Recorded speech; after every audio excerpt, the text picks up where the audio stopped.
futuros peritos, tudo bem? Então, Ludiane Sena falando aqui. Eu já trouxe para vocês aí em outro vídeo, né, quais são as principais verbas que um perito, né, que um profissional que quer ser perito em cálculos trabalhistas precisa saber, né, precisa conhecer, saber como que faz o cálculo. E aí, uma dúvida recorrente que as pessoas sempre me perguntam, e é um conceito importante que vocês precisam saber, é sobre os reflexos.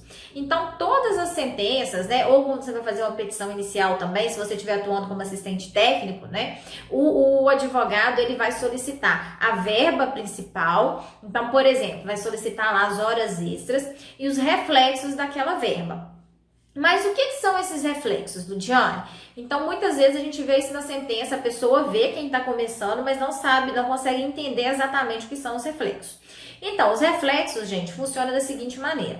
Se aquele profissional, né, aquele empregado que está entrando ali na justiça contra a empresa, se durante aquele período ele tiver que ele tinha direito, que ele praticou, por exemplo, as horas extras, né, ele tivesse recebido aquele valor devidamente, aquele valor de horas extras ia compor lá no final do ano, quando ele fosse tirar férias, ia fazer parte da base de cálculo das férias, do 13º, do aviso prévio. Por quê? Por exemplo, para calcular o 13º salário, tem que ser levado em consideração a média das horas extras que ele fez no decorrer do ano, ou no decorrer dos últimos 6 meses. Então, é preciso calcular uma média daquelas horas extras. Então, quando nós falamos do reflexo, é isso que nós estamos dizendo.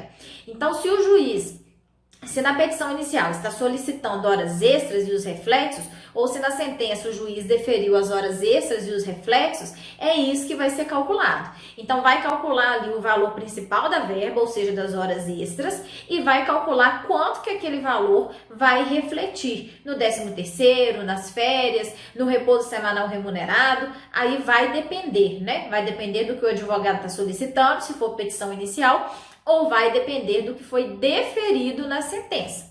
Sempre lembrando que se você está atuando já na liquidação de sentença, é necessário se ater a exatamente o que o juiz deferiu na sentença.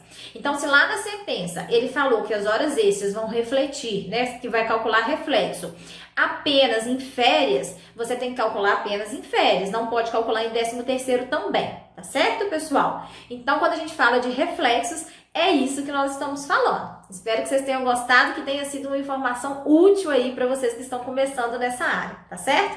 Até mais, gente. Até o próximo vídeo.